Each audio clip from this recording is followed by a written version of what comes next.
I'd just like to begin by acknowledging the traditional owners of the land that I'm coming from today, which is the Wabakal land of the Aboriginal people, also known as the Mullumbimban people.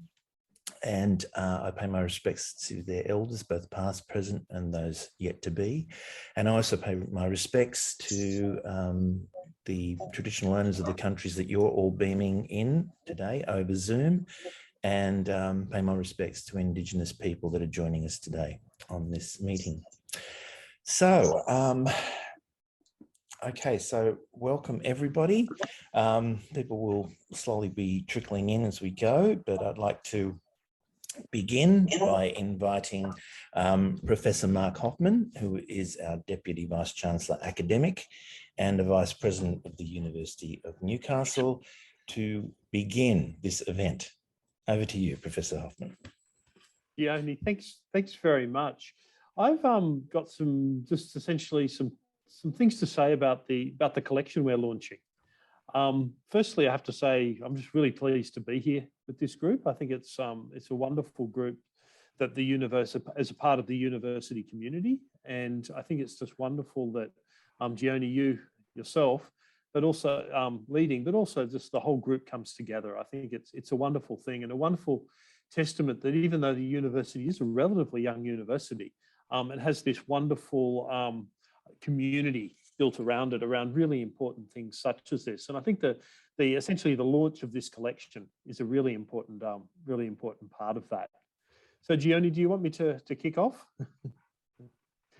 I think firstly say a few things about Bob James, who dedicated 40 years to researching and building a collection that illustrates the history of that community, self-help and mutual aid through the development of a growth of Australian fraternalism.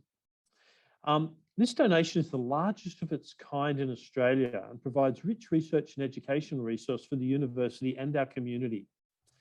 Now, it was an extraordinary act of generosity to the university that Dr. James donated such a large portion of his collection to our library's special collections.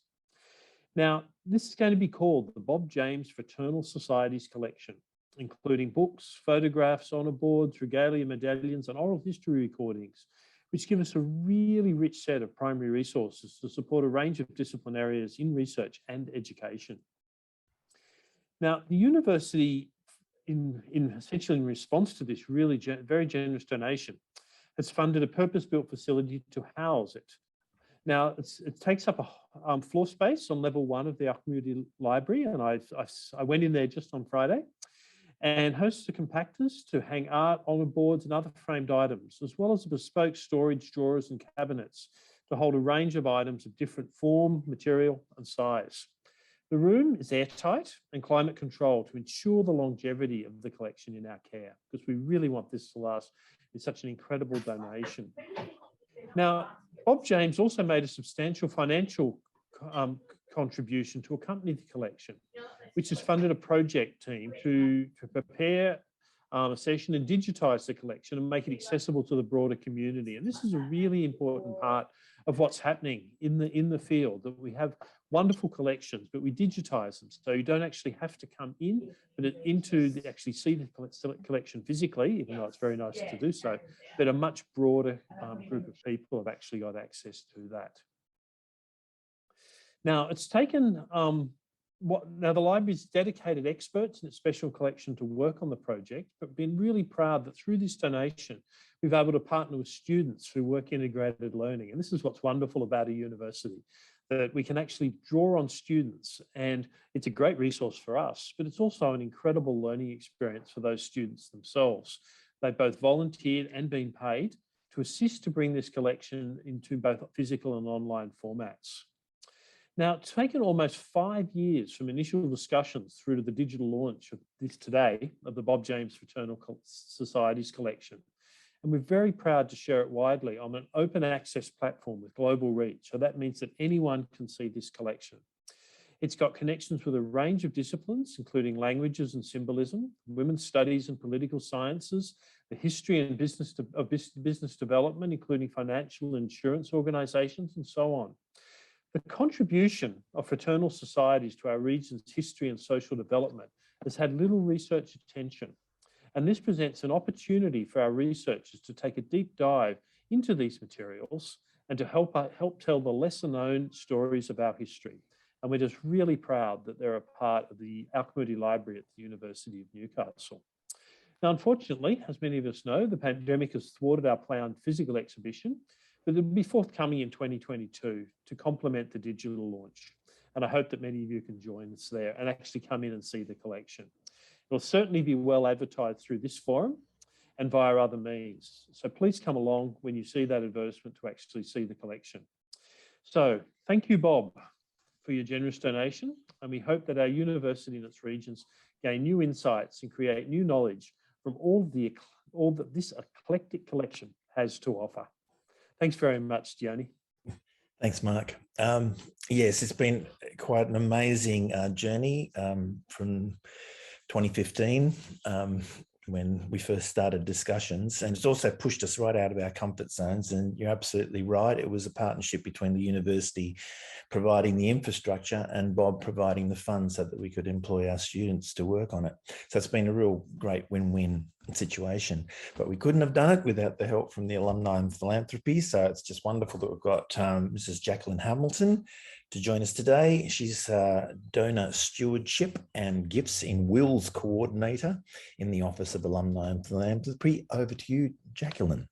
Thank you. So working in philanthropy, I have the privilege to see firsthand the real difference kindness and generosity can have on the lives of others.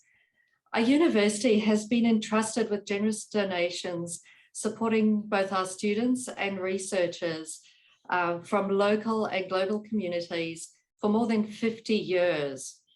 We are so grateful for all this life-giving and life-changing donations that we receive from our generous donors that have a positive, tangible impact in the world and will be felt for generations. Leaving a philanthropic gift is a way to feed your passions and live out your values. That means so many different things to all of us, but the stories of the gifts we receive are always so inspiring and moving in so many ways. What makes this extraordinary gift from alumnus Dr. Bob James so special and so unique is its ability to transform our students' lives and provide a rich educational and research resource that connects our community with its ancestors. The opportunity that has been provided to our students to partake in volunteering, work-integrated learning, and short-term paid employment to document, digitize, and archive over 1,000 items of the significant collection through a liberal $125,000 donation by Dr. James has been life-changing. In challenging times, this project has given our students real-life opportunities, the chance to learn new skill sets, the opportunity to collaborate with colleagues, and to gain really valuable leadership skills. Our paid student project assistants, Alex Parks, Katie Sentas, Claire Weeks, and Ted Stein, have played such a pivotal role in preserving an essential snapshot of history. The transferable skills they have learned on this project will provide them with excellent future employment opportunities. Dr. James, we are so grateful for your generous support that has not only positively impacted our students' lives and research at our university to date, but will do so for so many decades to come. Your willingness to share and entrust the University of Newcastle with these precious items is invaluable. We thank you so very much. So they use something to get cheese to it. Thanks very much, Jacqueline. Here, Bob. I mean, last year when the world was just falling apart with COVID, there were people just losing their jobs left, right and centre, and we were just one of the few places that were able to employ people. I didn't notice, John. I didn't notice, sorry. You didn't notice? No, well, anyway. I thanked you in the car park, remember? Oh. Anyway, one of those people we've got here today, Catherine Sentis. So she's recently been appointed our Special Collections Support Librarian, but she was one of the student interns that was employed last year to work on your collection, Bob. All of them have found work since, paid work since. So it's been a great thing for them and a great thing for the community because this material that they've digitized is now out there. But anyway, Katie, where are you? I'm right here. The stage. Thank you. Yeah, thanks, Jenny. So, yeah, as Jenny said, my name's Katie Sentis. I was part of the student team who worked on the project, and on behalf of that team, who was comprised of Claire Weeks, Alex Parts, Ted Stein, and myself, I would like to thank Bob for making such a significant contribution to the university, which also made a substantial contribution to our own skills development. Not only did the project provide us with paid employment, but it also provided us with invaluable hands-on experience working in the sector. We developed skills in the proper care and handling of collection items, the organisation and rehousing of material, as well as skills in digitisation and metadata documentation to create the searchable record, which we also work to make available online. On top of that, we learned a great deal more about friendly societies and the significance to the region, which previously I knew next to nothing about. So, and for me personally, as Johnny mentioned, as a result of the skills that I've gained, I've continued to work on special collections projects, and I'm now lucky enough to have a position within the team. And the others have also gone on to various positions within the university. So we have enormous gratitude to Bob for providing this opportunity, as well as to the alumni and philanthropy team. We would also like to thank Amir for patiently guiding us through this journey, and to Paige, who supervised the last phase of the metadata entry for the online platform. So thank you so much. You made a huge impact. Thank you. Thank you, Katie. All right, now we have Dr. Amir Mohamed. He's the University Conservator, and he's overseen the relocation of Bob's extensive collection from his house into the L107. And he's also overseen the documentation and digitisation. So it was no mean feat. This is the GLAM collection, which pushed us right out of our comfort zones because it involved everything from gallery that you would usually store in a gallery, a library, an archive, and a museum. So we decided to do the lot. So Amir, you can take us on a tour of the work of the group. Thank you. Yeah, thank you very much. Thanks everyone for attending today's session. It's an emotional session for myself because it's kind of like wrapping up a 5-year project with lots of ups and downs. So thanks, Bob, for making it happen, and thanks everyone to be along. I just take you just a short tour to our digital exhibition that then you can have a look at your own time. So the whole idea for this digital exhibition came after we have been facing with restrictions and challenges that was posed to us by the COVID restrictions. So we wanted to have something for people to access freely and openly. And also we wanted a sustainable project, like sustainable collection. So it can be researched and accessed regardless of restrictions of the time. So with the help of the greater team, we came up with an idea of having a digital exhibition. And as you can see, and I take you through, it is very easy platform to navigate through. So our idea was like the users can see everything in one look, and then if they wanted to research more, they could easily navigate their path. We have photos in it, and within this within this exhibition, we have a narration that contextualizes the collection in relation to Australian history, as well as like most importantly, regional story of Newcastle and around. So we have videos produced about the collection. So any users from anywhere in the world can just click on the videos and have a look, a general look through what is involved in the collection. And because I'm mindful of the time, I just try to make it quick, and then you can have a look at your own time. Then we have a panorama, like some photos and panorama.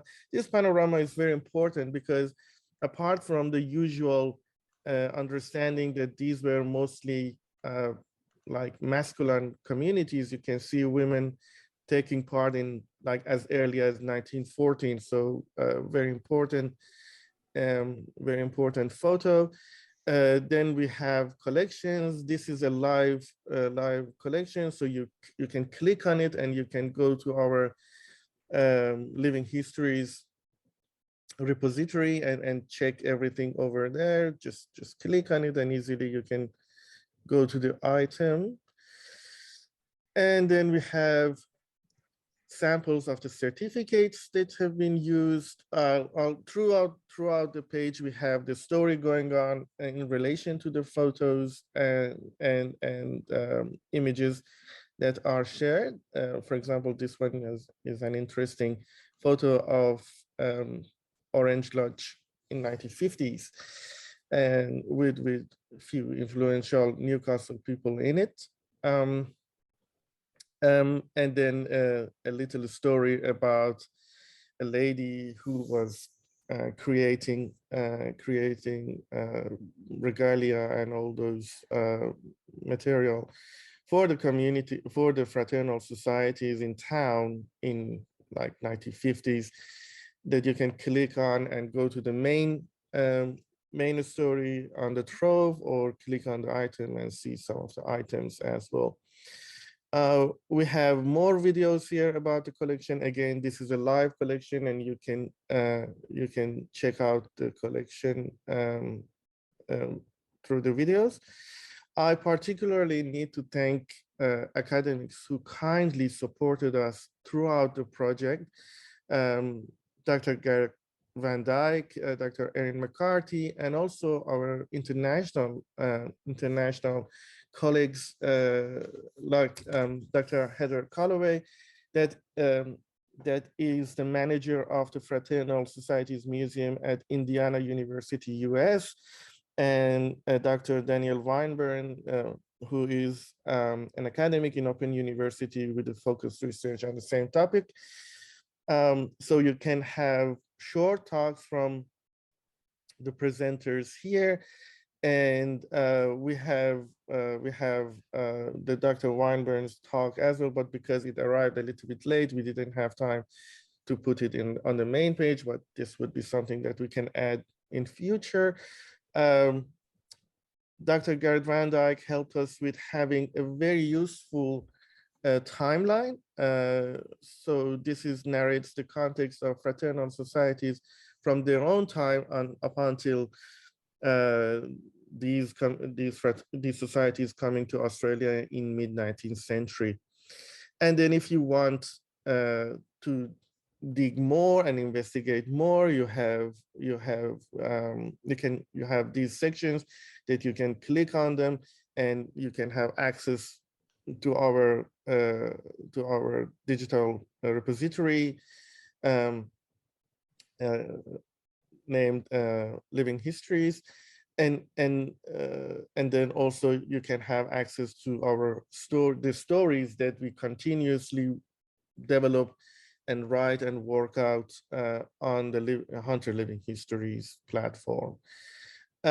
Also, we have a short bio for Bob, thanking his donation, and also a little bit of a statement about the project. So, but I would like to mention that this was a 5-year project in which many people contributed, and it wasn't possible with the help of a greater team. So I particularly want to thank Kerry Reagan, Paige Wright, the whole Special Collections team, Danilo Maitoka, and also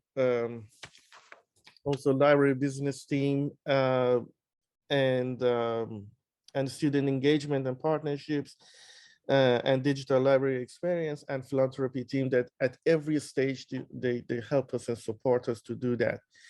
And also, again, thank Bob for making it happen. And yeah, so that is from me.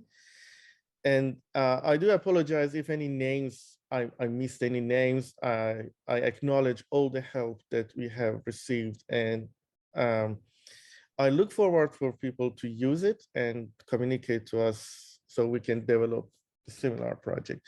One other thing that like this project helped out was preparing a grounds for having similar exhibitions, so we can use the same platform for other exhibitions. And hopefully we are going to have a physical exhibit next year. Thank you very much. Thanks, Amir. Now over to you, Bob. So Dr. Bob James is an alumnus of this university, and he's been responsible for amassing this collection across 40 years. So Bob, are you ready? Of course. There you go. Over to you. Thanks, John. This is a great day. It's a milestone, in fact, and I thank everyone who's made it possible. I thank everyone who has spoken so far for the kind words. I didn't do this work in order to provide employment for students, but I'm glad that that's worked out, and I'm glad that the university is making the running with the collection now, because it's no good sitting in my cupboards and bedrooms and all the rest of it. I especially thank John, who was the notable person who kept the faith through those 5 years. There have been trials along the way, and the task is not yet done. The University of Newcastle is passing through some of its most difficult trials at present, and the future, I know, remains uncertain. However, to celebrate what has been achieved so far and to try and get across something about the importance of fraternalism and the fraternal societies, I thought to summarise in a few words the journey that has already taken up over 30 years of my life. You would expect me to say that this collection is important, but I'm sure you've heard others say that sort of thing about their rolling pin collection or their first edition of The History of Whatnots in Outer Mongolia, 1832 to 1945, signed with dust jacket. I hated history as it was taught to me at Boys High in the 1950s, and only came back to its possibilities in the 1970s and 1980s when Gough Whitlam and others showed me that history was important.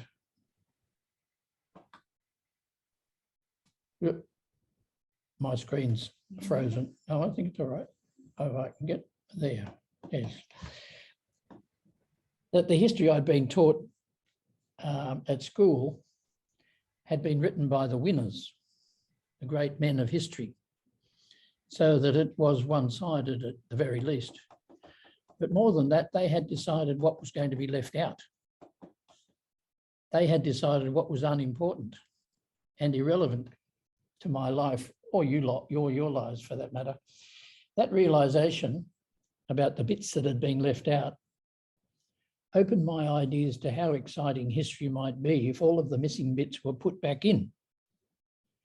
And that's been happening slowly, as we know. Women have been allowed in. This is Australian history as a whole I'm speaking of. Aboriginal persons are being allowed in, gay people and so on. But it's important to ask, why weren't they in the first place?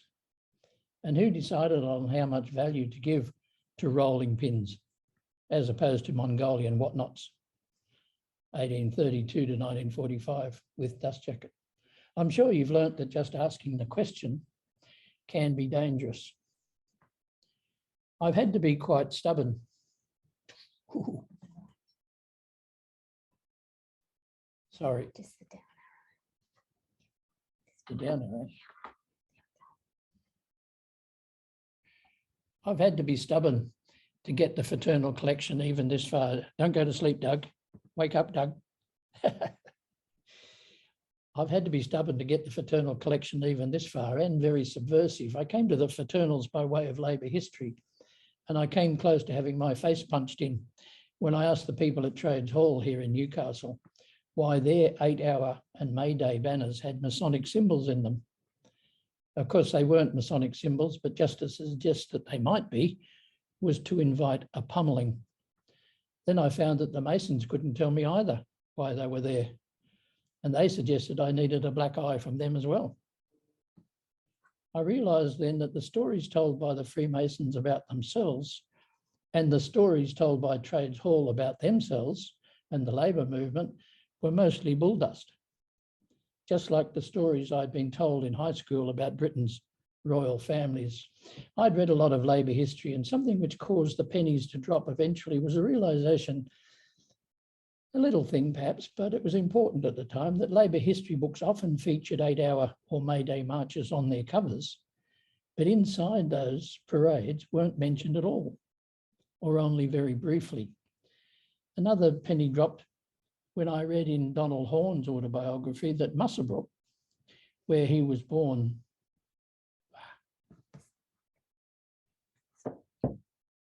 no, it's not clicking. In Donald Horne's autobiography, he wrote that the town had been run by the Freemasons. And then I discovered that in all his books, he didn't mention the Freemasons again. Clearly, not all that's been left out of our histories has been omitted for the same reason. Imagine if Horne had written that Muswellbrook had been run by the KKK. Would he have been allowed then not to explain? But the Freemasons running the town, that was different.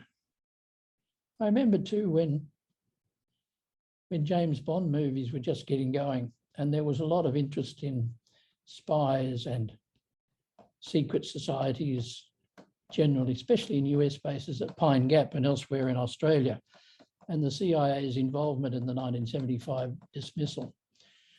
By that time, I'd taught myself how to do research after a number of academics paid to teach me had failed to do so. And I began looking at the history of the earliest police forces and the earliest militias in European Australia. Among other things, I discovered undercover policemen using disguises and codes to infiltrate gangs smuggling goods across the Murray River. The colonial states in those days being among the first to insist that they would determine who and what came into their country, and had set up customs barriers at the borders, or in this case, at the river's edge. But why was it that I had to discover this material? Why was it hard to find? Answer, because it had been left out of our official histories too. I couldn't find anyone in Australia who even knew the name of a secret society in Australia, or anyone who agreed with me that the trade unions were closely connected to the Freemasons and the Grand United Order of Oddfellows. So I went overseas in 2004 to a conference, We Band of Brothers, I think it was called, at Sheffield University, where I met Dan Weinbrun, then coordinating the first, perhaps the only research-based organisation in the world looking at friendly societies. That conference, I remember, had an agenda to get labour historians to talk to people interested in the other fraternals. So among other things, Dan and I got together to write a piece comparing the UK with the Australian experience. We found we couldn't even agree about friendly societies. So we agreed to write about how they were very different animals in our two countries. So much for the agenda to bring fraternal history under one title. But it was a beginning, and although the only fraternal conferences that came after Sheffield were devoted entirely to Freemasonry, I was still quite sure that they needed to be brought together. And since 2004, there have been signs that other people are moving in the same direction. Back in Australia, I found some waves and strays trying to understand the fraternals too. One I found who has proven to be extremely important to the Hunter River district in particular is Tony Laffen. Can I just hold it up? Of course I can. Tony is, I'm pleased to say, with us today. His book, How Orange is My Valley, blows completely out of the water the rubbish that we've all been told about the Labor movement, especially to do with the coal mines in this region. It also dispels the bull dust that the Loyal Orange Lodges told about themselves, because their official histories deny that they had anything to do with politics. I urge you all to read this book at least. It doesn't denigrate anyone. It just tells a different story about how trade unions, religion, secret societies and labour politics work together. Now you'll be beginning to see why I say that fraternal societies have been and still are important, because they're connected to all these things that have been left out that I've mentioned and many more. Right from the beginning, almost everyone I spoke to, or speak to today for that matter, casual conversations in pubs, at conferences or on the beach, everyone I spoke to was a Rechabite or a Druid, a trade unionist, or their parents had been Freemasons. As likely as not, they were Freemasons in the steel workers' lodges that operated inside the steelworks, or in school staff rooms, or on the buses. And everyone had regalia and photos of someone in regalia. So it's not surprising that the collection has a lot of photos and a lot of regalia, but they're not there as decoration. They are there because they are living history. Right back at the beginning, I had to work out how to tell a Freemason from an Oddfellow, or a Rechabite from a Buffalo, or any of those from a Boilermaker. The regalia and the photos were my introduction, because the truth about the fraternals has been left out too. The regalia and the photos are the proof that the truth has not yet been told. Now, this is not conspiracy theory. There's no great fraternal alliance somewhere plotting to take over the world. The reason why fraternals connect the bits that are left out is this. They, the fraternals, have been in competition with one another for members, for resources, and for political influence. And each of them, the Masons, the trade unions, the friendly societies, and many others like the Loyal Orange Lodges, has told a story to put themselves in the best light. And the history that I was taught about the Royals, about British history, about trade unions, about secret societies, and about the Freemasons are those feel-good stories. They're not the real stories.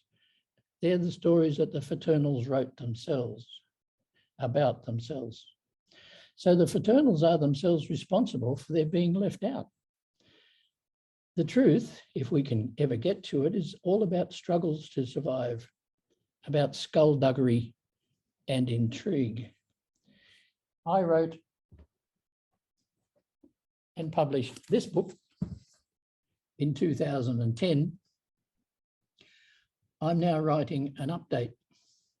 I've come to understand why it's significant that the American War of Independence and the French Revolution coincided with the beginning of convict transportation to Australia. So what has been done to this point of celebration here in the university is crucially important. I'm sure that there are many in the archives in the Library of Newcastle who've been asking themselves, why me? Why have I been lumbered with this awkward problem? This mysterious collection of strange things that Dr. Bob says is valuable, but no one else seems to know anything about. I can only take credit for being the messenger and, in a small way, a facilitator. My saying that these things are important will not convince anyone, but I believe that this small collection will, if nourished, grow in size and in stature and eventually be acknowledged globally for its importance. My saying so won't convince anyone. What will convince you is the content of the fraternal story if you take the time to listen and to look closely at the items that are on display. Thank you for listening and for being here today. Thanks, John. You're welcome, Bob. Thank you very much. Now, I don't know, I felt like while you were talking there that we need to have another ceremony, like a ribbon cutting to officially open this, but we didn't plan anything. I did secretly message Marla to see whether something good happened, but you might have to just imagine that there's an imaginary ribbon. And Bob, can you just cut that imaginary ribbon? Click, click. You mean there's no cake either, John? No. Oh. Well, I don't know. You're in another location to me. But anyway, we virtually click or snip, and the collection is now open. Ta-da. Okay, so now it's time for a Q&A session, and we're running very nicely to time, so we've got plenty of time. So if anyone has a question, please leap forth. Amir. Hi, John. Just I would like to say that I apologize. I forget some names, so I just sent a message to the group. Thank you, everyone. John and Imogen, Mala, Sarah, and David and Narelle, all were crucial in this project. So thanks, everyone. And yeah, that was it. Thank you. That's all right. No worries, Amir. You're absolved. So any questions for Bob? You might have to shout because I can't see everyone. So if you've got a question, just jump in. I'd like to ask one, if I may. Ian Boyd. There you go. Yep. Ian Boyd. Yep. Yes, John. We've met several times, UTA and so forth. You're a bit hard to hear, Ian, so maybe if you speak close to whatever you're using as a mic. How's that? Is that any better? A little. A little. Yeah. Okay. Channel your operatic voice. The question is, will the exhibition be going on public exhibition as well, so that Newcastle can see it? It's not only at the university, but in certain functions that happen in Newcastle. I can remember very vividly as being the first one when Bob had a museum as part of the Newcastle Museum, and it was very, very well portrayed. Thank you. I don't know the answer to that, John. You might. Well, there's possibilities. We're always working in collaboration with the City of Newcastle, so there's no reason why something like that couldn't happen across the institutions. Amir, do you have any comments on where a physical exhibition would probably be housed? No, the only thing that I can say is that the good thing about digital exhibition is that it has a wider community and wider audience. So by any chance, if there comes any interest from any institution that wants to have a physical exhibition, that would be something that would be an opportunity or possibility. But yeah, we'll leave it for the future to decide how it shapes. Yeah, but because we were going to have a physical exhibition with this, but COVID came in to haunt us again. We had the not a permanent one, but a physical exhibition was the main plan, and it still will be. But yeah, we'll see how it goes next year, and how we what would be the situation with the COVID. Yeah, and I'll just jump in there, Johnny, and say that we do have every intention of a physical exhibition of some of the wonderful highlights of the collection in the new year at the university as well. Yeah, because it's a beautiful, if you have a look at it online, it just adds such colour and beautiful textures to the Living Histories platform as it is, because most history is in black and white generally. So it's always wonderful to have these beautiful things just shining back at you. So yes, Dr. Ross Kerridge. Thanks, Johnny. And this. And you're beaming in from what looks like this. You're at work, aren't you? You're not operating on anyone right now, are you? I'm not operating on That's anyone, good. but Okay. we're between cases. But there's been a very convenient hiatus in the operating list. So I was able unexpectedly to listen to Bob, which was great because I've come to this very late in the day, but it's fascinating what I'm learning. But I'm wondering, particularly in the next 6 to 12 months, there must be, and presumably Bob would know, but many others would know, a whole lot of stories about the connections between fraternals and the establishment of the Newcastle Permanent and the greater Newcastle Permanent Building Societies. And I wonder whether Bob knows anything about that. I only found out recently that the Newcastle Permanent was Protestant, of course, and the greater was Catholic. And they're now merging, which is probably a good thing, but there must be a connection with fraternalism to be explored there. Amir, you were nodding. Go for your life. No? Who? No, you are the expert. So I just acknowledge that there is a link. So yeah. I'm just going to say, Ross, you're quite right. But there are so many stories that have not yet been researched, and that's one of them. Mm. Well, it'll be a very current topic, and it may it'd be fascinating to learn more about that. Absolutely. You may have seen the T&G building up in Newcastle East. Yep, the Tooth and Gums building. That was set up by the Temperance and General Insurance Company, which was owned by the Rechabites. So yes, there are plenty of stories. That I'm hoping that there will be a flood of students into the place and they will start doing the research that I probably won't be able to do before I drop off the twig. We'll try and keep you alive before you go for a little while longer, Bob. Well, not if you haven't got any cake. Thanks, Ross. Well, it's important to know where all these things come from. You know, that's been the big eye opener for me in terms of this world.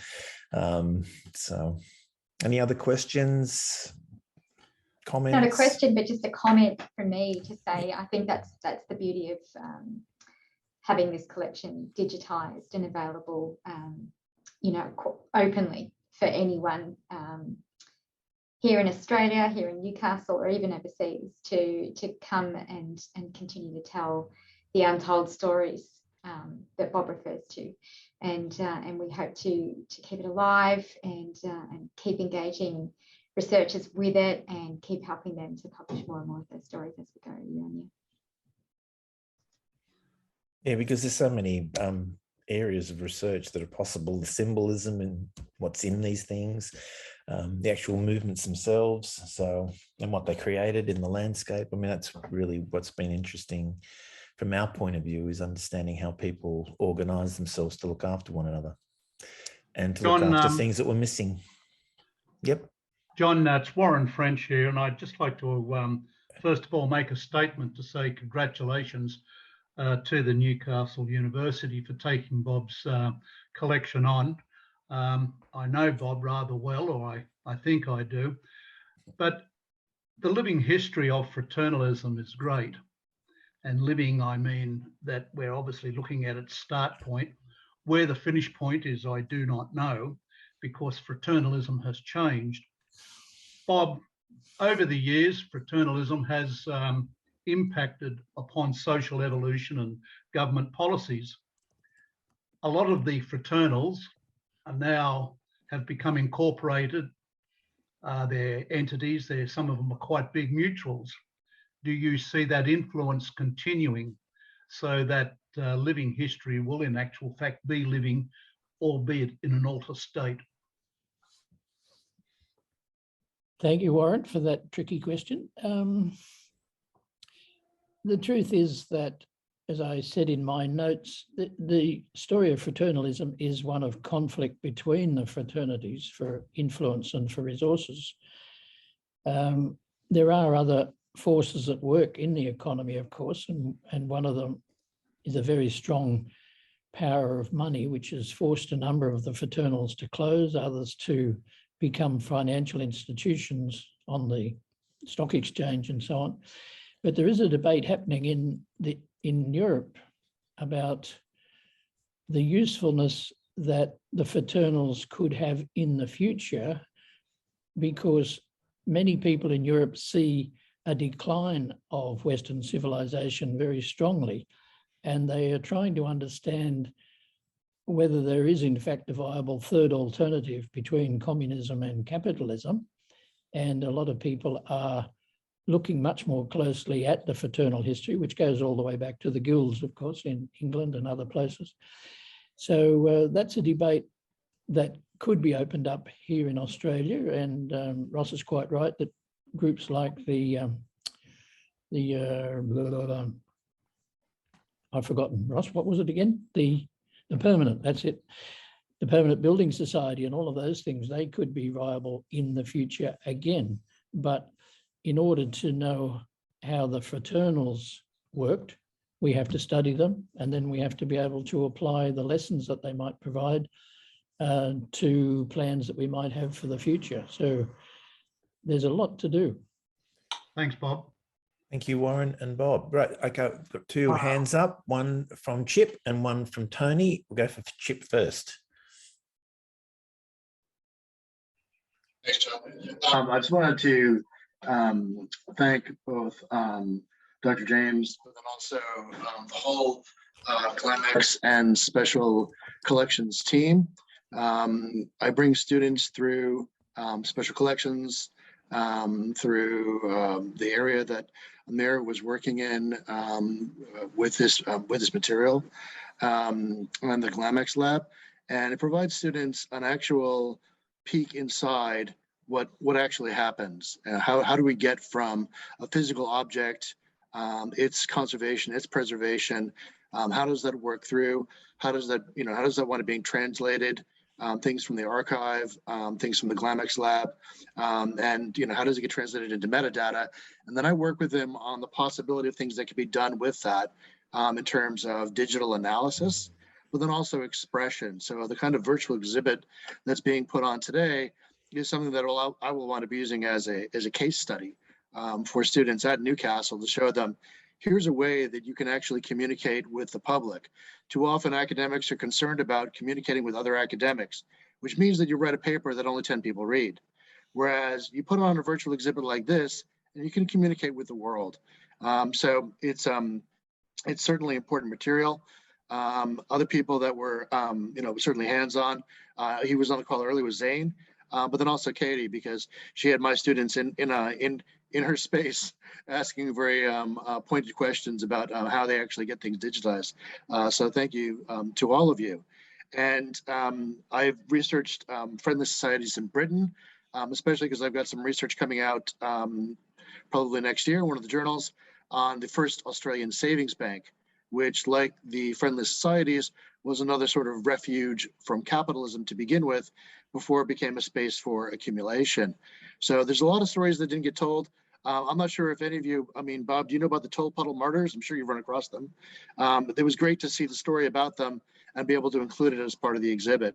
So seeing explicit connections between a friendly society, trade unions, and then having people basically, having 6 people being sentenced to transportation to 7 years and wind up in Newcastle jail because they were members of a friendly society and they're trying to shut down trade unions, to me was a great connection to show the heritage between what came out of Britain and its establishment here in Australia. So thank you to all of you.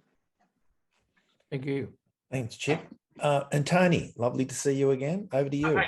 Thanks, John. And thanks to Bob for the plugging of the book. I'm currently investigating one of the fraternities that's most difficult to find information on, and Bob might want to say something along those lines.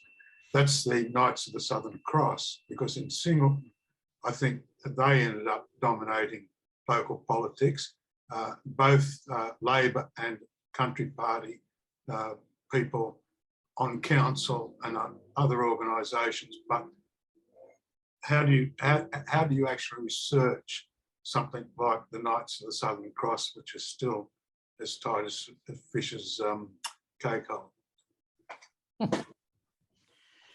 Thank you, Tony, for another tricky question. Left to myself, if someone asked me to research the Knights, I'd do all the obvious things first, like Wikipedia and search online and so on, go to the local library, etc., etc. Then I'd go through the local newspapers, 19th century probably. But I wouldn't, I mean, you know the problems that we had with the Loyal Orange Lodges in Sydney. At a certain stage, after we'd researched there for, I don't know, a number of weeks, they decided that we were getting too close to the core of the thing, and they shut the place down. There are lots of reasons why secret societies are secret, and they're not all benign, but they're not all trying to take over the world either. But with the Knights of the Southern Cross, I suspect the best place would be in Rome. One way to go.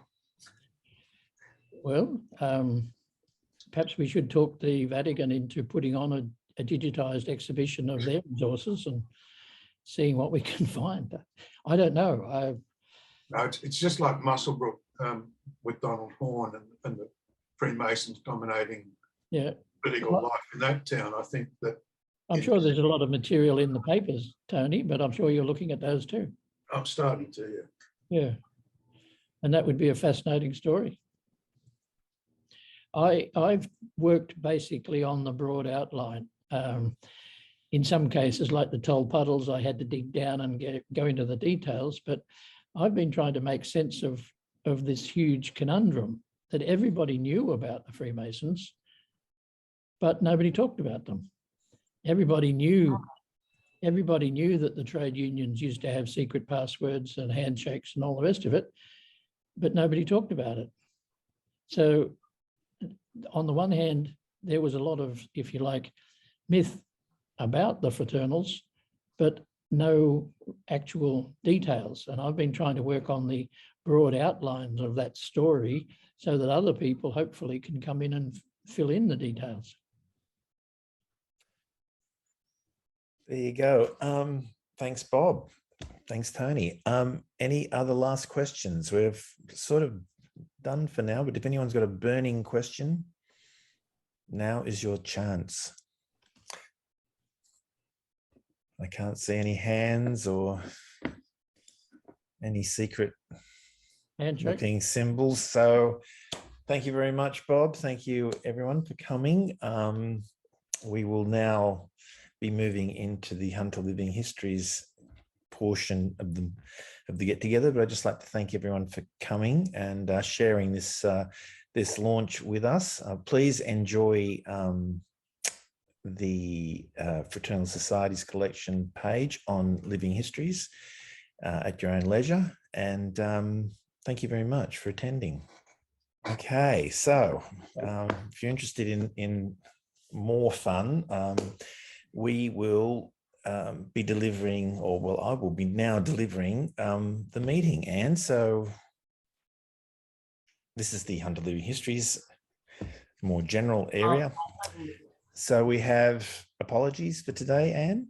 Yeah, look, we've got a few apologies. One from Leslie Jen, Howard Van Marie Gleason. Okay. And also I'd like to thank Sonia Hornery for attending. She's the state member for Wallsend. Sonia, I saw you out there somewhere. Yeah. Thank you very much. Thank you very much for joining us today. I think you're our only state member who ever joined, so thank you very much for your support. Okay, so next thing is just the order of business in terms of the minutes. So people who were at our last meeting, if you can have a look at the minutes from the last meeting, and if you agree that they are a true and faithful relation of what transpired, I need a mover and I need a seconder.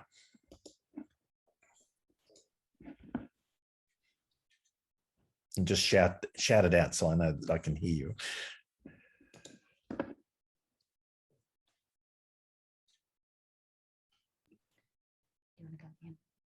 I'll move. Ron Barber. Thank you, Ron.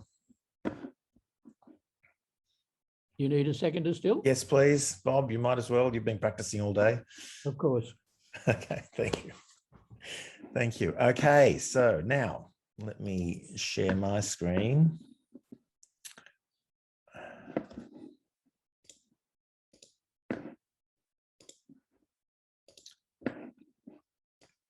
Okay, can everyone see that? Yes? No? Yes. Good, Yes. good. Thank you very much. Okay. So this is our Untold Living Histories report for 2021. Yes, it's the end of another year. I can't believe it. I'll start with this beautiful colorized image of the snowball picnic scene, which was taken on the 18th of September 1901. This is part of the beautiful technology that people do these days with these high resolution images. And I found that one on some site dedicated to Morissette. So I think I know who did it, but there's probably a number of others. Anyway, at a glance, as of the 6th of December 2021, our blog sites had 128,892 views. Our Living Histories data platform has had 4.3 million views. Our Flickr sites had over 66 million views. Our Special Collections YouTube has had 61,000 views and over 400,000 since we opened it in 2008. So that's where all our digitized video content is going, especially from the NBN archive. So, hello. And we've published over 40 posts this year alone. And tells me that the Untold Living Histories meeting attendance has increased by 22%. So obviously Zoom is enabling people to be able to attend more regularly and avoid the tyranny of distance. Our top 3 posts, Robert Siren's The Kabuk and Watu People from the Gringaya Barrington River, Gloucester. So Robert is an Indigenous man and he basically put that post together with the help of Anne. And it's one of our most popular posts as well of all time. The second one for this year was Ashley Duncan. She was one of our placements. Anne, was she? Yes, Ashley? Yes, she from was the University from of Sydney. University Yep. of Sydney. Yeah, well, she had another big, a very popular post with the rise and fall of the new Common Street Corporation bars. So these are these strange baths that lie under the arcade that everyone wants to see, but no one ever gets to. And the third was the Fortress Newcastle project. So the top 3 posts of all time are again Robert Siren's post, A Bird's Eye View of Newcastle and the Suburbs, which is a series of beautiful photographs that were published by the Newcastle Sun. They were aerials from 1974, and the many names of Newcastle and Mullumbimba, where we trace the various changing names of Newcastle from its Aboriginal origins through the historical records of Australia.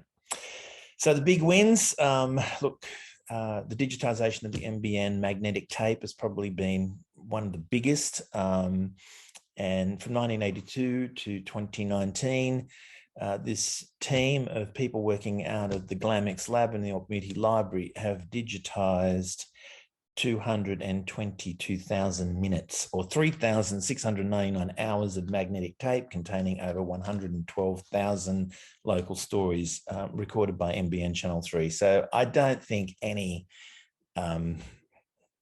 in the country's done that yet with their regional TV station. So we've still got the film to do, hopefully, to keep that going, and also all the universities' holdings of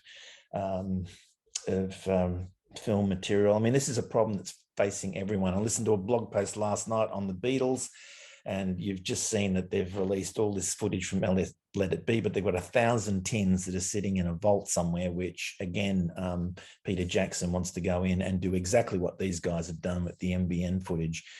Find out what's on there, properly conserve it, digitize it, and make sure the metadata is there so that they can find what they've got.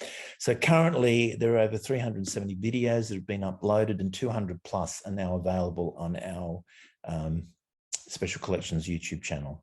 The next that you've just seen is the Dr. Bob James Fraternal Societies collection. So it's just an example of the beautiful color things that you'll see there. So that's been a project of over 5 years. I'm so happy that that's finally where it is now. This has all been done in COVID-19 world. So we've had a year of another COVID lockdown, and I've just been astonished by what we've still been able to do despite it. So it's really, really wonderful, you know, that these things have still been able to happen. The stories of our town, I mean, Glenn and Tony, these are these two filmmakers that we've been working with for the last couple of years to tell Newcastle's key historic stories through our eyes, through Novocastrian eyes and points of view. This is a photograph from the Fortress Newcastle launch that was held, I think, Ron, it was held in your area, wasn't it? Over at Fort Scratchley, is that there? Or is in the Function Centre on Remembrance Day. Okay, on Remembrance Day. There's Glenn giving an introduction. So this year we've seen the release of the Lycett and Wallace film, The Unlikely Preservers of Aboriginal Knowledge. That was in April. The Islanders Chats with Vera Deakin, that was May 2021. The Architectural History of Newcastle around Civic Park, there was 8 documentaries in that set. The Castanet Club story on those dramatic, zany people from the 1980s and 90s, and the Fortress Newcastle film. This was all funded in part by Department of Regional New South Wales Newcastle Port Community Contribution Fund, and it's a great partnership. We've been working not just with the university widely, but also Newcastle's major cultural institutions and community organisations. The breaking news is that SBS Television will screen the Lycett and Wallace film nationally, and Foxtel's History Channel will screen the Fortress Newcastle film across their international network. So both films, as all the rest, remain free to view on the Stories of Our Town channel. And these in production at the moment. Glenn and Tony are doing interviews on the next part of the Aboriginal story, which is the Threlkeld and Biriban documentary on the language. There's another one on petrol, which is Newcastle's car culture, and Nobby's documentary. So at the present, they've made 15 films so far exceeding the 12 that we expected to get to. So there's Tony filming from the top of the tower at Town Hall. You can still see all this. I'm not talking to the wherever it is. I don't know. You can see what I'm seeing, I hope, as I scroll down. Someone say yes or give me a thumbs up. Yes, we can see it, Jan. That's great. And here's the Newcastle. This is the Fortress Newcastle, another big project that we're very proud of.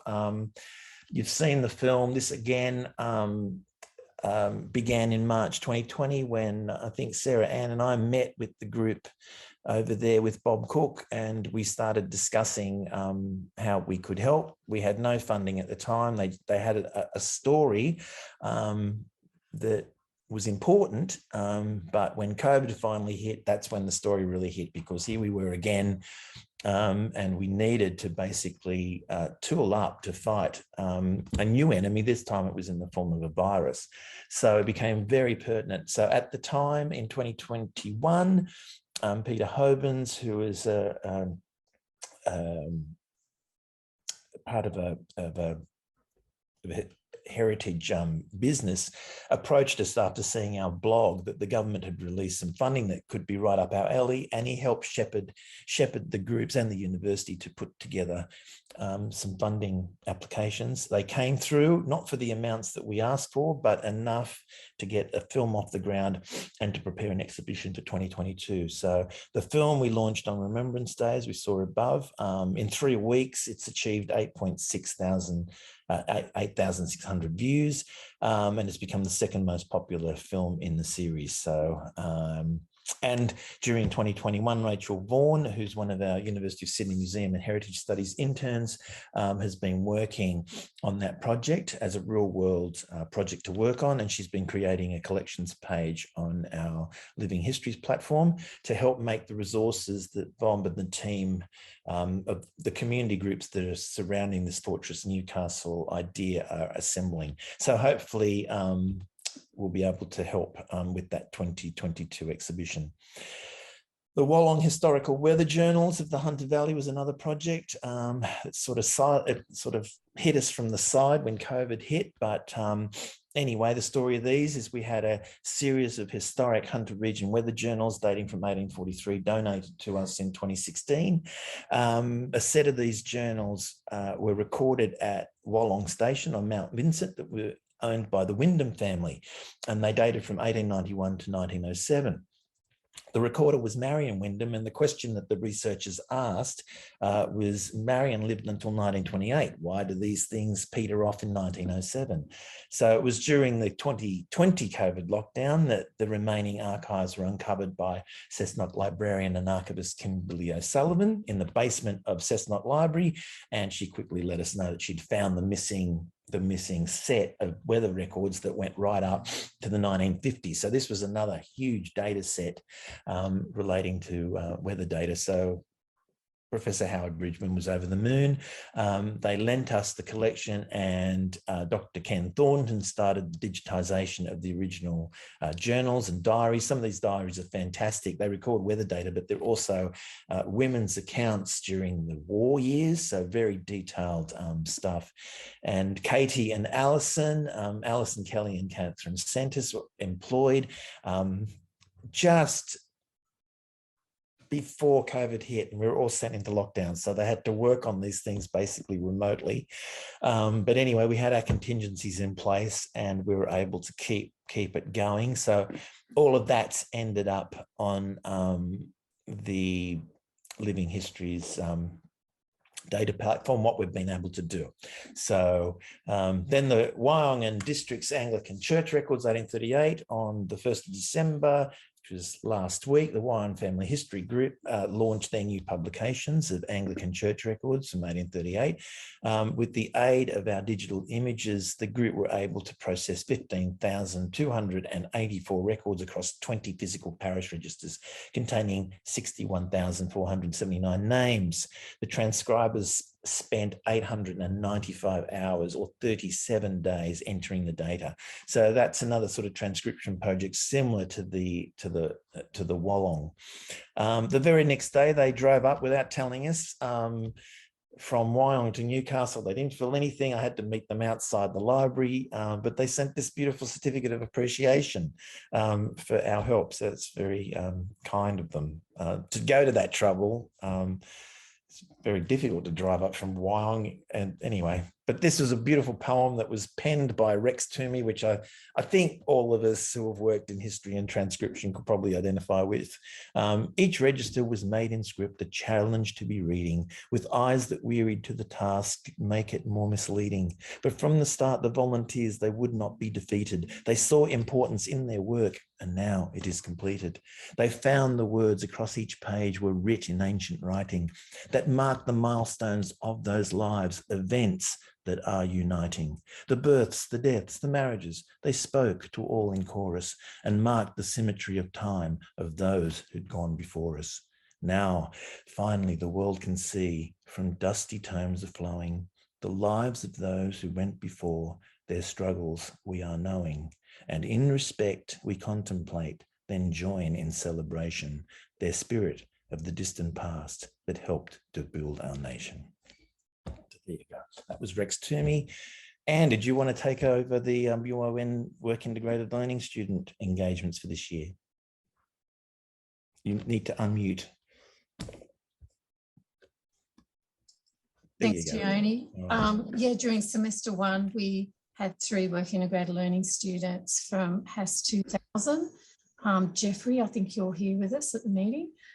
So Jeffrey Freeman, he worked on the Life and Times of the University of Newcastle Central Coast campus and reviewed like what was in our collection. to sort of bring together, often the focus is on Newcastle, but yeah, it was really great having Jeffrey from Central Coast able to review and bring together some cultural sources that relate to. Can you see Jeffrey's post? Yes. Oh, yeah. Good. So I'll open up the tabs for each one.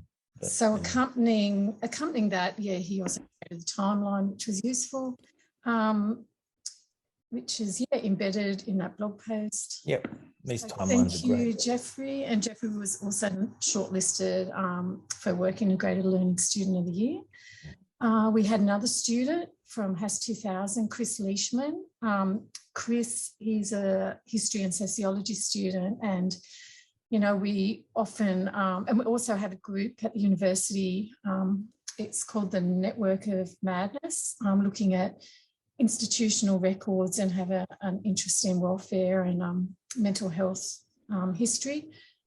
Chris had worked with us on an oral history with Wendy Cuneo and Maureen Barclay. So that was sort of getting an account from them about the Stockton Centre and their involvement in the Welfare Association that is no more. So with the change of Stockton and a lot of the clients sort of moving into the community, that was sort of an important part of a historical account of an institution that's also been used in some coursework in sociology. Another student was Erin Boxwell, and Erin again did an oral history that related to Zara's House archive. Zara's House is situated over at Jesmond, and one of the foundation members was Sister Diana Santelban.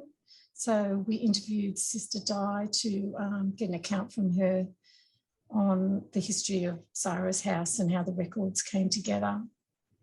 And we've also had two students from the University of Sydney. We've already mentioned Rachel. So Rachel's at the meeting today with us, and just want to thank her for her work on the Fortress Newcastle project. And it's been a difficult time, both for herself and Shelley Smith, another intern. They started, the start of their placement, we went straight into lockdown, but she was able to work quite productively with the resources that we have online. So being able to review and bring together on one collection page some resources we have that relate to military history and that can form the basis for a physical exhibition next year in the community.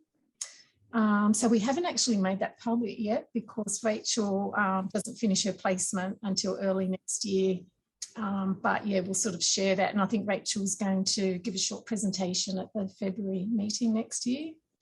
Ashley Duncan, as Gianni mentioned, she worked on and again, it was mainly a virtual project placement. So bringing together a lot of these resources and understanding the history of the Corporation Baths, which is sort of like a secret historical site in Newcastle that some people know about, and it's not mythical. They're there physically. The baths are still like they're built over. So Ashley was able to bring together the sources that we had and then do a short presentation at a Hunter Living Histories meeting and then get some more information and feedback from the community. So yeah, that was quite a popular post and just a good opportunity for some of our students to engage with the community and other researchers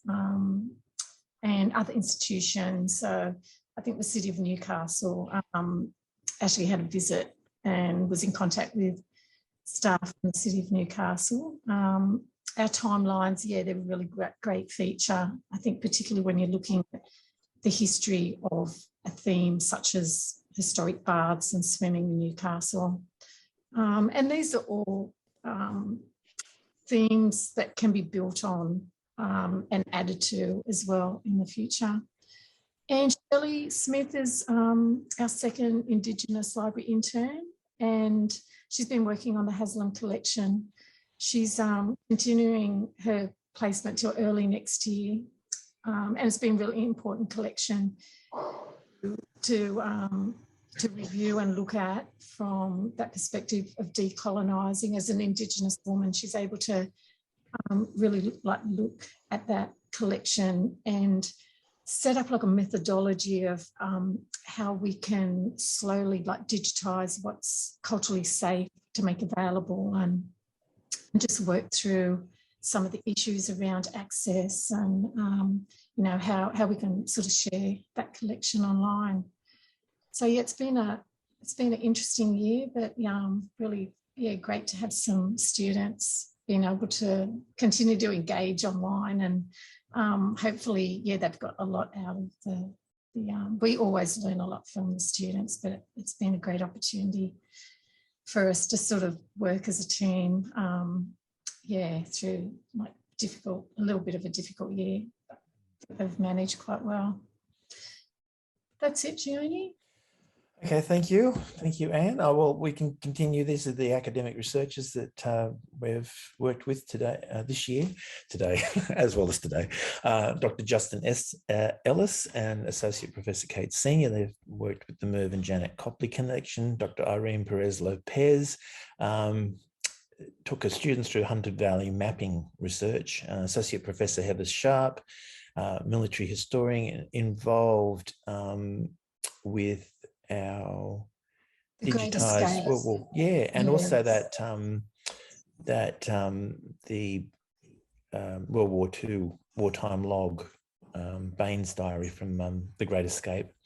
Associate Professor Howard Bridgman, climate scientist, working with our climate records.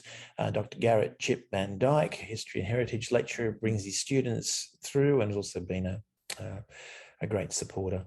Dr. Ken Thornton, industrial historian, did his PhD on the power stations, but has also been an active member of the group working with the climate science. Dr. Ian Eckford, architectural historian, who presented at one of our meetings on Middleton, wasn't it, Anne? Yes, yeah.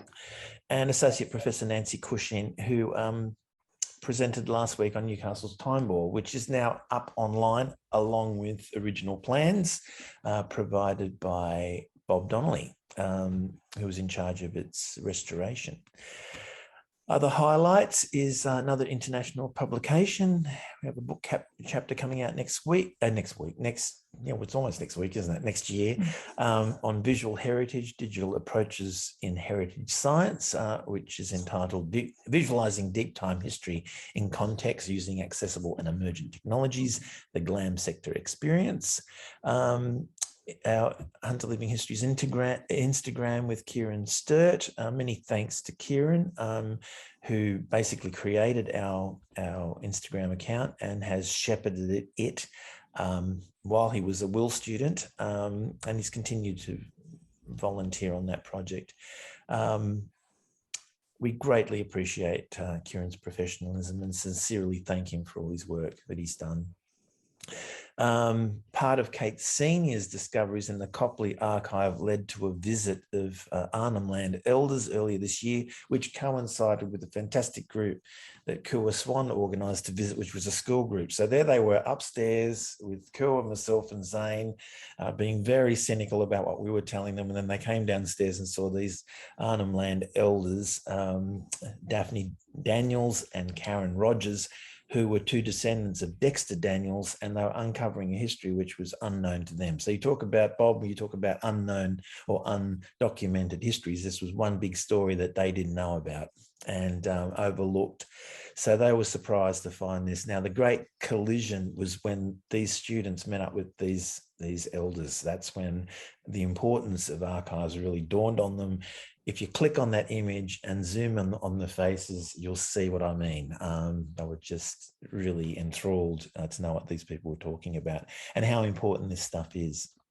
So that was a real highlight. That happened on the 22nd of April, and we didn't know anything that was in that collection. This was discoveries that Justin and Kate made by gazing into these boxes and finding this stuff. And of late, I can tell you that the slides that go with these documents, so they had these extensive diaries, have been, well, they're under consideration, but they're being donated as well. So there's over 1,000 slides that go with this material. So I can't wait to tell Kate if it gets through. Please. And then we also had the Great Escape World War II wartime log of Ronald Baines. Richard Baines, on behalf of his family, kindly gave us permission to scan the entire thing and put it up online. So record, we had another international collaboration with Professor Joanna Callahan. She was a visiting UON scholar and artist in residence at the lockup. Back in 2017, we supplied her with one of the biggest sort of digitized files of a movie. It was in the hundreds of gig, and we sent it over the ARNet network for her to work on in London. So that was finally released just, I think, last month on the 18th of November. It had a launch through the Menzies Institute in King's College. So tells her story. She's born in Newcastle, grew up in Singleton, and she used the 1962 film we digitized We Live in This Valley in the actual production. So again, it was another proud moment. And there's our new reading room. So once we open up fully, you can come in and do some physical research in there. The big losses this year, and I'll end on this, is Terry Stanmore. He was part of our oral history project. Auntie Nola Hawken, who is one of our Wabakal descendants that we've worked with over time. Dr. Vera Deakin, OAM, our benefactor, that's helped bankroll so many student positions over the years. Ian Sim, recorder of Aboriginal sites during the 1960s and 70s. He was a real pioneer. Mr. Richard Belfield, who was responsible for ensuring that Algernon Henry Belfield's climate records came into our hands so that we could digitize them and make them available for climate researchers across the world. Martin Babakin, who put us in touch with Richard, he passed away as well. Uncle Bill Smith, Uncle Ron Gordon, we worked on with the dual names, and Uncle Bill Smith, that was one of our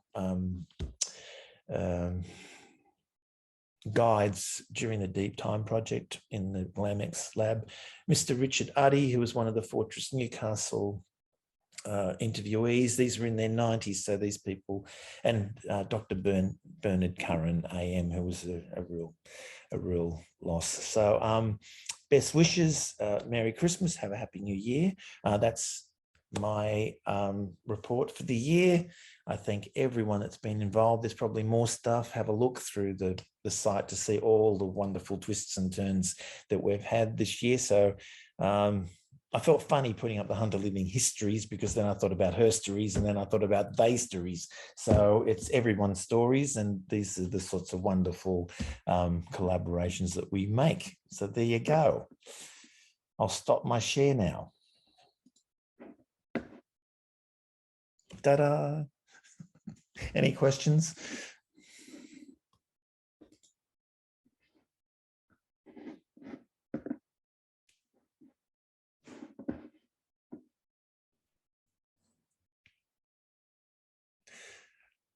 I'm not hearing anything, not even crickets. Gianni, can I just thank you for your chairing for the year, and yeah, just the rest of the special collections team and our community members, our researchers. It's just been great. Yeah, thanks for your chairing, Gianni. Well, thank you very much. So if there are no questions, we've got a presentation on the Newcastle app. Yes. That is being delivered by Crystal Phillips, who's an associate of Tessa. Mm-hmm. Am I right to share my screen, or is there anything else you want to say? Otherwise, I'm ready to go. No, go ahead.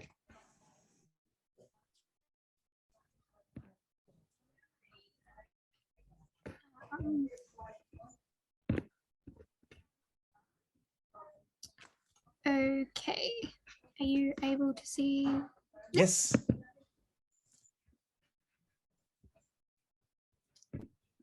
Now I just got to move you guys out of the way so I can actually see my there we go. Got it. Now we're right. Now we're on the right page. So thank you for letting me come and give you an update on this. I think I talked to you guys about this very early on in the research stage for this project. But basically, Heritage Now received funding from City of Newcastle to develop 3 heritage walks, one for Hamilton, New Lambton and Wallsend. As many of you guys know, Hamilton and Wallsend had previously had heritage walks done before, but rather than being like a simple pamphlet and map type of walk, these have been designed to be integrated with the heritage trails part of the City of Newcastle app. So that's going to hopefully make it accessible to a new, wider audience. So to be able to do the walk, you'll need to download the City of Newcastle app, either through the App Store or Google Play. And then if you scroll down to the walking trails, then they have a whole heap of heritage walks, including the 3 that we've done. And then each stop on the walks will have text about that stop, as well as audio. There should be audio if you want to do more of like a guided tour. And that's basically just an audio version of the text that's been read out by members of our team. And there are historical images that you're able to swipe through. And one of the really cool things I found about developing the walk on the app is that we've made it that the directions take you to the best viewing location of each stop. So that allows you to slide through the images and view what that place that you're looking at used to look like versus to now. So you're able to compare. So like in a traditional kind of pamphlet heritage walk, you might not even have space to put images.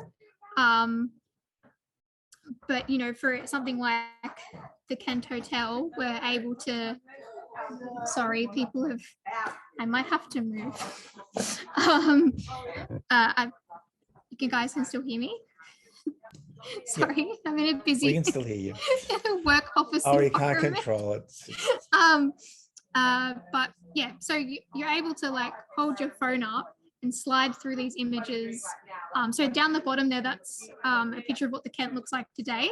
And you're able to swipe through those images and see what it looked like, you know, 1930 versus 1986, just before the earthquake. And then the earthquake when the whole front of it fell off and then was put back on again, kind of a thing, which is something unique that, you know, wouldn't be possible outside of something like the Newcastle app. And one of the other things that I think is really exciting about this walk is a lot of heritage walks, they'll take you to the existing buildings that we have that are very pretty or interesting or have, you know, a unique history. But the app is able to show you places that also no longer exist. So this example I have on the screen is the Sportsman's Arms Hotel in New Lambton versus what it looks like today. So I think for New Lambton especially, where there aren't quite as many historical buildings as to Hamilton, it's enabling people to kind of step back in time and see what the streets used to look like, you know. So it's been quite a journey for me looking at all of the historical images that we have in the library and in the Living Histories collection to put this walk together. So we focused on, like with the stops that we picked, we really focused on places that had these interesting images as well as interesting stories that we could tell. And to wrap it all together, exciting, Hamilton is celebrating 150 years since it was incorporated on Saturday. And we're going to be doing some like mini guided tours, showing people how to use the app if anyone is interested in coming. There's going to be other things going on besides that as well, like celebrating this this occasion of 150 years. And there's also, other than the app, there's also, we have like the images and all the historical references that we used on our website. And if you like the walk or you have any feedback, there should be on our website a link to fill out a survey after you've completed it. We've already had feedback and we're in the process. That's all I have to say. If people have any questions, I'm happy to let them know. Thanks again. I wanted to say thanks again to Hunter Living Histories for a few members of this group have really helped me like finding some of these stories out, as well as giving permission to use the resources. So thanks. That's good, Crystal. So any questions for Crystal? Thanks for letting me know. I mean, I wouldn't have even known Hamilton was having the that's how disconnected, you know, you can become. Anyway, that's good. Yeah. So that's this weekend. Yes, this weekend on Saturday. Okay, 11:15 is when we'll be taking people. So show them how to use the app. Okay. Yeah. All right. So any questions for Crystal? Just shout out. Yeah. The other good thing is like you can, depending on, some people like will rush through the walk and kind of just like look at the images, and other people, you know, you have the option to really take your time and listen to the audio. So it's kind of like go at your own pace. Yeah, sometimes with these things, I don't know that I go on a walk. It's like you might be intrigued by something and you might want to know something about it. So is there something that triggers in the landscape for this sort of thing, or have you considered anything like that? Or well, say you just want to go to one of the stops. So you can swipe across to what stop you want to go to. Like you don't have to do it in any particular order. You can click on the stop and say, scroll down, there's a button that says get directions. Yeah. And then that'll link to your maps in your phone, and then it'll give you directions to get to that one spot. So it doesn't necessarily have to be in a particular order or do the whole thing. Yeah.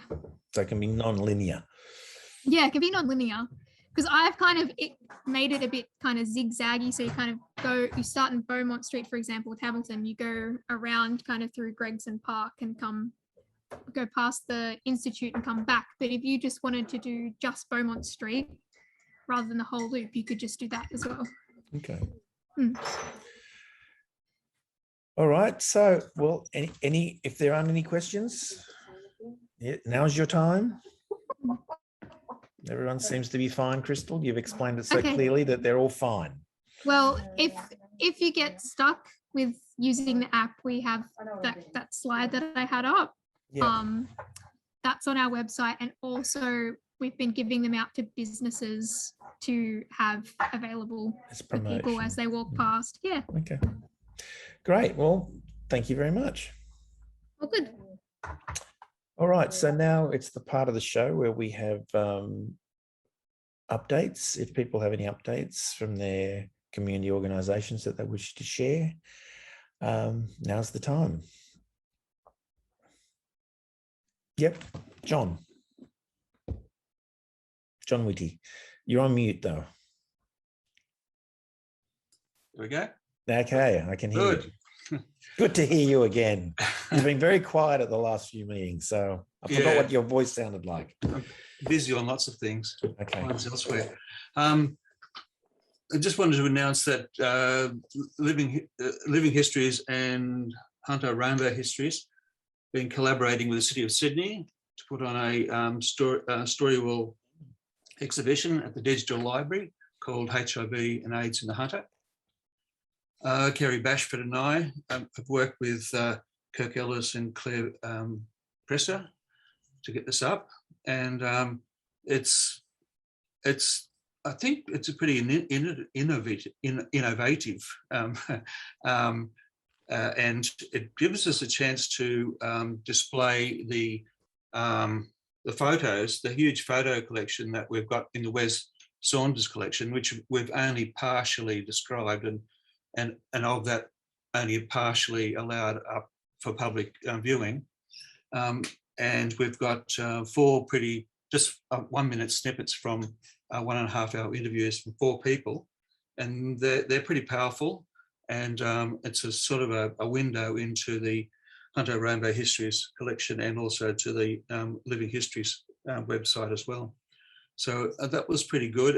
It was originally due to be released before COVID, during the Pride Festival. And the City of Sydney said, well, what they were thinking of, they didn't know what to do with it, and we decided to launch it on World AIDS Day, 1st of December. So that's it from Hunter Rainbow Histories. Great. Thanks, John. And Anne's just posted the link to it in the chat. So again, explore. And that's been one of really good collaborative projects in Living Histories, the Rainbow Histories. We've used that as a model for a number of projects involving oral histories and material that comes in, because you can't do an oral history without extra stuff coming in. So yes, yeah, that's great. Any others? Ron Barber. Yes, Ron, and also Kerry. So Ron and then Kerry. In relation to the Fortress Newcastle exhibition, the current planning associated between the Fortress Newcastle group and the Fort Scratchley, the exhibitions to be held in the barracks of the fort. There's apparently to be a launch function on the Friday evening, and then it will be open to the public on the afternoon of Anzac Day. Okay. And it will then be open in the fort on every day except Tuesday for, I think, a fortnight. Okay. And so on. The other thing about the fort is that next year at the June long weekend celebrations will be the 140th year of the fort. It'll be the 40th year of the Historic Society, and it will be the 80th year of the attack on Newcastle. Hopefully this year, with our celebrations that are being planned or thought about at this stage, we'll get off better than we did for the 75th, because it just got rained out in a big way. Oh. So there's the two big things for that Fortress Newcastle exhibition and all those significant anniversaries. Thanks, Johnny. Well, let's hope it doesn't get rained out. Yes. Thanks, Ron. Kerry? I didn't recognise you. You had a... Yeah. You look like one of those cowboys in those Western movies. I feel like I'm about to be held up. Oh, no, I'm on the library floor, so public space. Yes, following on from Crystal, and it was so great to see that your work that we sort of talked about coming to life. That's brilliant. And so I think last meeting I touched on the augmented reality using the City of Newcastle app. And I used it for the Love Lambton Festival. I wish I'd known about Hamilton as well, because then I could have done some of those, done some AR for Hamilton too. But I did one for the Wickham Public School Honour Roll down at the Newcastle Interchange. So if anybody is on a train at the interchange using the City app, you can beep it. I'll try and pop a photo of what it looks like in the chat, but I'm not sure that I'm allowed to put photos in, but we'll see.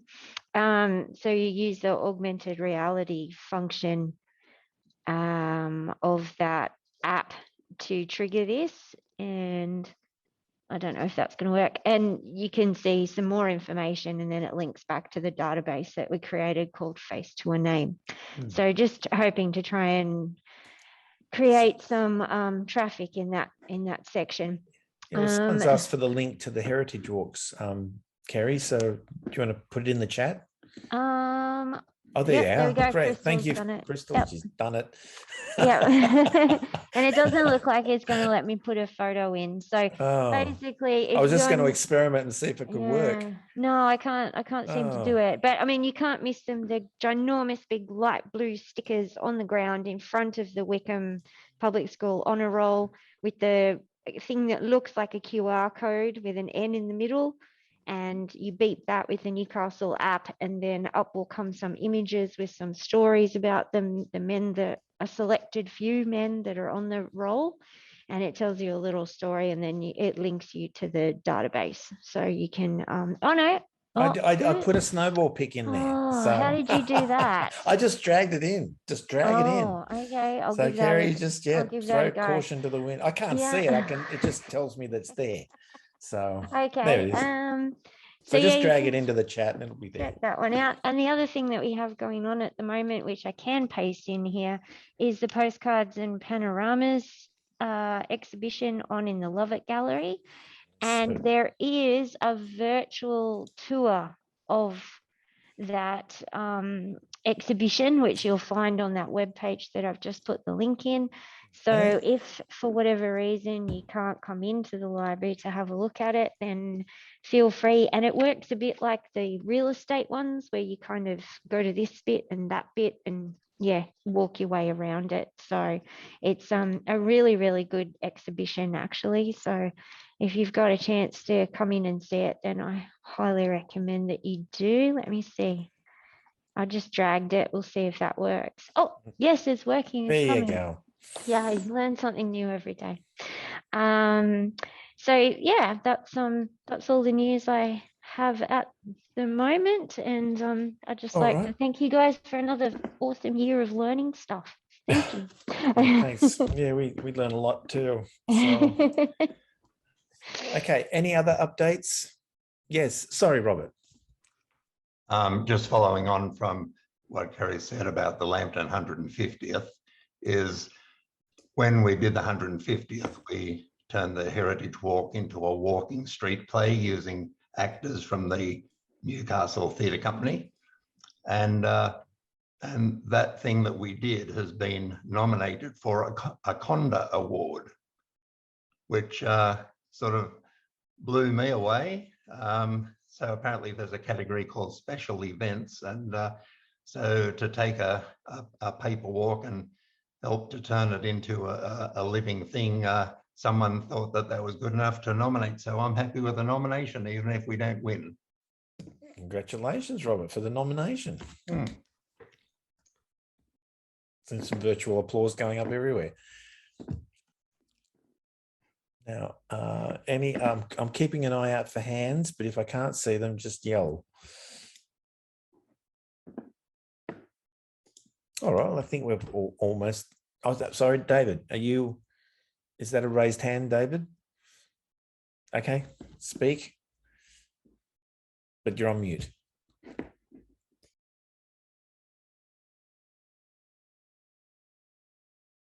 Now I'm on mute. Sorry, David, I couldn't hear you.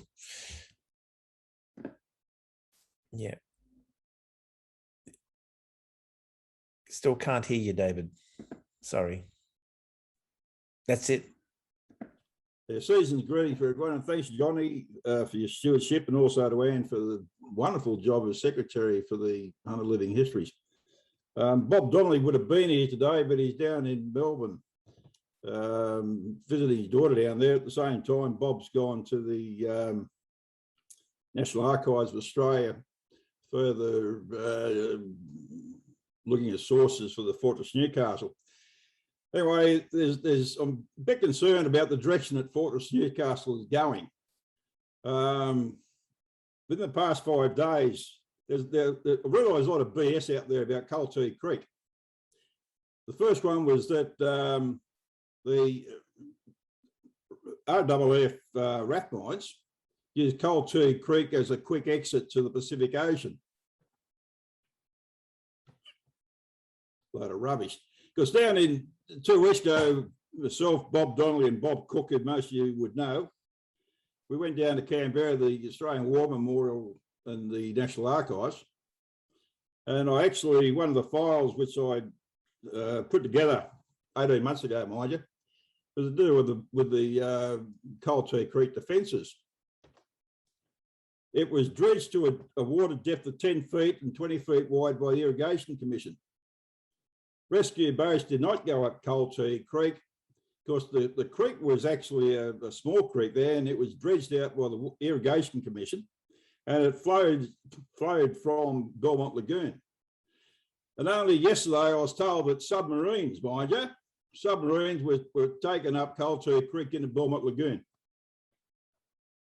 And this was supposedly mentioned by a ranger on a tour of the Belmont wetlands. So all this rubbish out there, and someone told Bob Cook about the rescue boats. There's no way you'd even get a boat up Coaltee Creek. I said, what about the bridge there, Bob? Oh, they pulled the bolts out and lifted it up and said, mate, that's a load of rubbish. So there's all these myths. And unfortunately, I wasn't invited to be part of the Fortress Newcastle video, because I believe I would have had a lot to bring to the table. Well, I'm surprised you weren't. Well, this is how the project goes. I could say more, but I'm not going to say more now because I'm. Well, you should, because I assume that if you're you're hanging out in the shed with them, then you're all talking to one another. And this is, I can't guarantee this with any group on earth. No, there's a communication problem. Just bringing the figure out as well. So anyway, yeah. And to think that I've been working on this for 20 months, and I'm thinking now that 20 months of my time, which I could have been working on my own work, yeah, has gone to waste. Well, that's very disappointing to hear. Well, it's disappointing to me, Johnny. Well, look, we're still in the process of collecting data, so if there's an issue, it's best to get it right, because I mean, there are huge amounts of myths out there, and we can't stop where the myths are. But it's important to have something that's definitive that you can relate to a record. That's all we can do. Basically, for this exhibition to take place on Anzac Day. So look, I'm a bit disturbed if you're working on an exhibition now, and I'm assuming you're working as a team. So, we better get this sorted soon, So if there's any way that we can help in getting communication going around the shed, please let me know. But that's, we assume that, you're meeting out there. So I thought you were on, that they were consulting you, Bob. I'm really shocked, David. So, yeah. Oh, well, there's a lot to discuss then. So, and here I was thinking we're going to end the year on a nice high note. So, sorry. Yeah. Well, well, I guess, there has to be discussions had, I guess, if you want to ensure that the exhibition is properly executed, Well, because people are approaching this with the goodwill, and yeah. Well, what do you suggest happens? Well, I think I've said enough. I think I've said enough. Johnny, I'll add a comment that there might be a place on the Hunter Living Histories blog for dispelling myths, because with all sorts of local history, there's all sorts of myths. And if people look to us as being, a smart body, even if we're simply dispelling the myths without necessarily going into the politics or anything like that. But that's just a suggestion. Yeah, well, that's what we try to do. I mean, that's why we put the posts together, to basically set out what people are doing, the background to the work. And that's why, I try and digest all the emails that we get into something that people can look at and say, okay, well, this is right, this is wrong. We correct what we're putting up so that we get the narrative as best as possible. I mean, I know that there was a lot of rush to interview people, and I know that Glenn and Tony were doing their best to get these people because they were all in their 80s and 90s, and I was trusting that everything basically behind the scenes, because military history is not my forte, that's yours, David, and so I depend that the people that are behind this are listening to people like yourself, and it disturbs me greatly when they're not, because that's what we're trying to do from our end anyway. So I think we need to sort of maybe have a meeting to get things back on track, perhaps. And yeah, I also think it is really important to correct the record, David, like particularly if you can articulate it and you've got evidence. The urban myths, I guess that's part, often people make these mistakes in good faith. They actually believe that it's truth, and that's part of the historical landscape as well. You know what I mean? So, with the secret tunnels through Newcastle, under the harbour and everything, actually believe it. So, I just think that's just part of doing history, and I guess that, and you see the errors that are made, but often they're just done in good faith. But definitely correct the record. Doug, you had your hand up. Yes. Well, having been very much involved with the fort and getting it going with Colonel Mort, some of the things that were said in the, but everyone's trying to do things, I know, and but it's a shame that the things like Colonel Mort and I've forgotten the fellow's name, that we were working with the Fort Scratchley people when we were trying to get it going, and there were,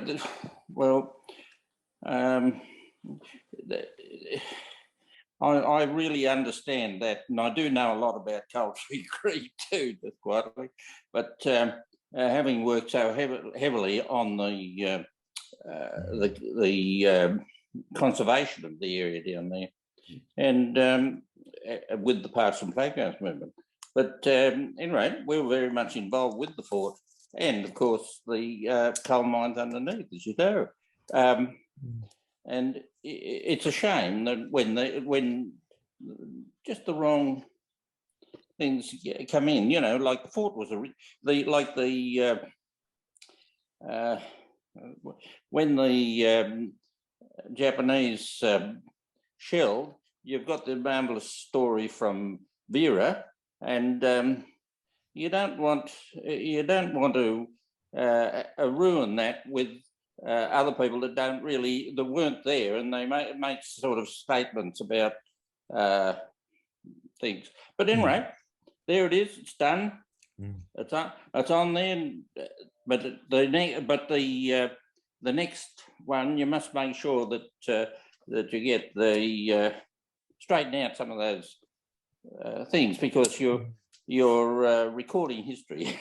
That's right. So if the exhibition's in planning stages now, that content has to be absolutely spot on. Yeah, right. So, in relation to what Doug's saying, Johnny. Yeah, Ron.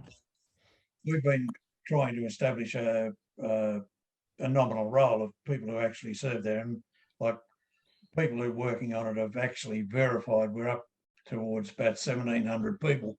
But like, if we'd listened to everyone about who had uncles, grandfathers, fathers, and so on, who were manning the guns on the 8th of June 1942, there were probably 300 or 400 manning the guns.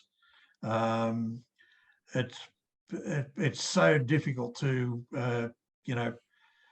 deal with stories, and the military history, as David and company found, you can get it in the archives and so on, but you've got to have the money, and you've got to have the time, and you've got to have the people who have the research skills. And I know David's got them, and I can sympathise with him about the person he was talking about, because we had lots of dealings with him when he was a councillor. Oh, well, let us know how we can help, and we'll do our best. We've got to get the exhibition right. Okay, so if there are anomalies, then things have to be dealt with. Yeah. So I mean, Yeah. I I'd can. like to say how wonderful your annual report was. It was just brilliant, right? And the amount of work that's being done in this group is just amazing. Yeah, it's Phenomenal. astonishing given the fact that COVID sort of knocked us for six, so we're all working from home. So, look, I know that there are problems. Nothing's ever perfect, but I guess the story itself is getting out there. So I guess, David, don't get too upset, okay? Because all that work now is getting focused on. So if we can. Look, we can put up another blog to dispel those myths if you like, and get them there, if you've got something there that's ready to go. But I think the most important thing is to get people communicating with others about how you feel, because you're not the only one that's had a whinge to me about what's going on. But I don't, you're in a group over there, Not being done here, though. It's like, I don't, it's not the first, community organisation that's had grumblings. I mean, the train guys have got the same issue, and I mean that's why Bernie's so missed, because he was their sort of person that was trying to get them all working together. So they've now got to do it themselves somehow. So. Any way that we can help, that's basically what we do. But I try to help by getting the story or the narrative up on the site so people can see.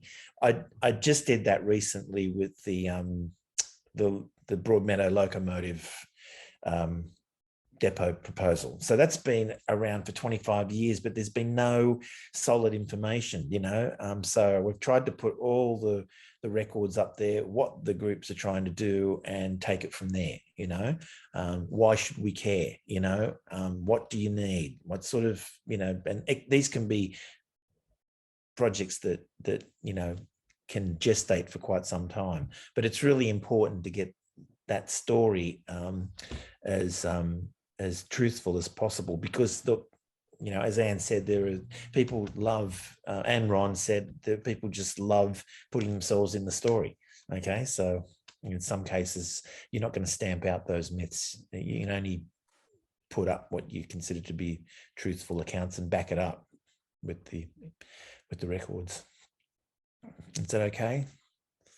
Anyway, I still want you to have a Merry Christmas, David. Don't let Bob get to you. They're all called Bob, so it doesn't matter. Don't let the Bob get to you. All right, that's